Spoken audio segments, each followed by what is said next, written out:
لیکن اللہ تعالیٰ نے اپنے فضل و کرم سے آپ کو آگ سے محفوظ رکھا اور فرشتوں نے بہشت سے خلعت فاخرہ لا کر ابراہیم علیہ السلام کو پہنا دیا۔ حضرت ابراہیم علیہ السلام نے نمرود سے کہا کہ یہ اللہ تعالیٰ کی قدرت کا ادنا ظہور ہے، تو بھی اس مالک حقیقی پر ایمان لے آ اور شرک اور کفر سے باز آ۔ مگر نمرود ایمان نہ لایا اور سخت پیچ و تاب کھاتا رہا۔ پھر قادر مطلق نے اس کی فوج پر مچھر بھیجے جس نے ہزاروں آدمی اور جانور ہلاک کر دیے۔ نمرود کے دماغ میں بھی ایک مچھر گھس گیا جس سے وہ 40 روز تک بڑی تکلیف میں مبتلا رہ کر اس دنیا سے چل بسا۔ اس کے بعد حضرت ابراہیم علیہ السلام لوگوں کو راہ حق کی ہدایت کرنے لگے۔ جب بہت سے آدمی ایمان لے آئے تو آپ نے ملک شام میں پہنچ کر سکونت اختیار کی۔ وہاں بڑھاپے میں خدا تعالیٰ نے آپ کو 2 بیٹے اسماعیل اور اسحاق عطا کیے۔ حضرت ابراہیم علیہ السلام جبرائیل علیہ السلام کی رہبری کے مطابق اسماعیل اور ان کی والدہ کو سرزمین حجاز کی طرف لے گئے، اور حضرت جبرائیل علیہ السلام نے کہا کہ خدا کا حکم ہے آپ ان دونوں کو چھوڑ کر اپنے گھر کی طرف چلے جائیں۔ حضرت ابراہیم علیہ السلام کو اپنی بیوی ہاجرہ اور اپنے بیٹے حضرت اسماعیل علیہ السلام کی جدائی کا بہت رنج ہوا، مگر خدا کی مرضی کے مطابق وہ وہاں سے واپس چلے آئے۔ حضرت ہاجرہ اور اسماعیل علیہ السلام اس میدان میں اکیلے رہ گئے۔ حضرت ابراہیم علیہ السلام ان دونوں کو کچھ کھجوریں اور پانی کی ایک مشک دے گئے تھے۔ جب پانی اور کھجوریں ختم ہو گئیں تو حضرت ہاجرہ حضرت اسماعیل علیہ السلام کی تکلیف دیکھ کر برداشت نہ کر سکیں اور پانی کی تلاش میں چل پڑیں۔ قریب ہی صفا اور مروہ 2 پہاڑیاں ہیں۔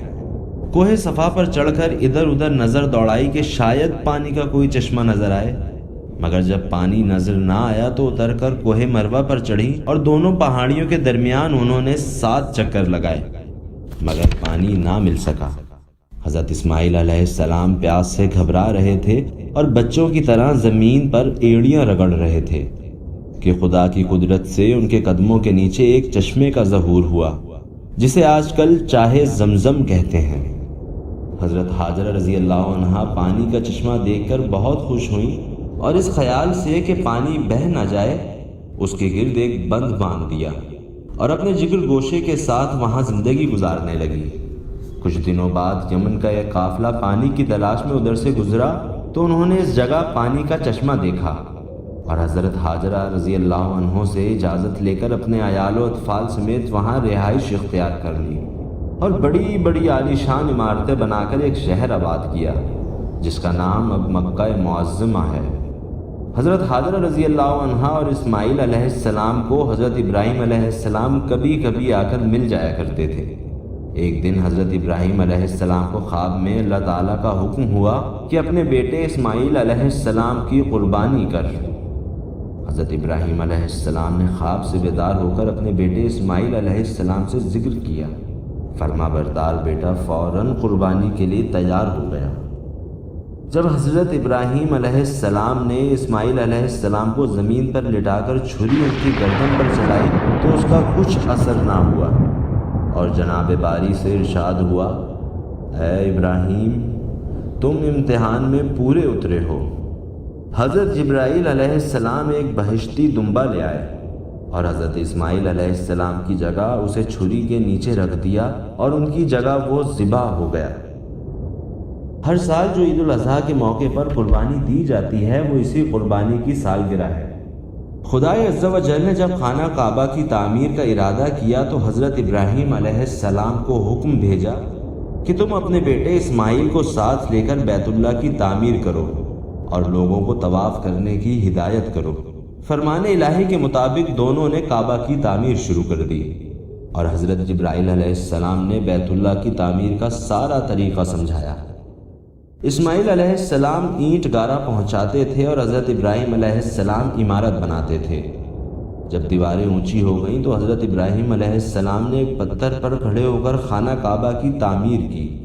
اس پتھر پر آپ کے قدموں کے نشان پڑ گئے۔ اس پتھر کو مقام ابراہیم کہتے ہیں۔ جب بیت اللہ تعمیر ہو چکا تو حضرت جبرائیل علیہ السلام نے حج اور طواف کے طریقے بتائے اور ان پر حضرت ابراہیم علیہ السلام اور حضرت اسماعیل علیہ السلام نے عمل کیا۔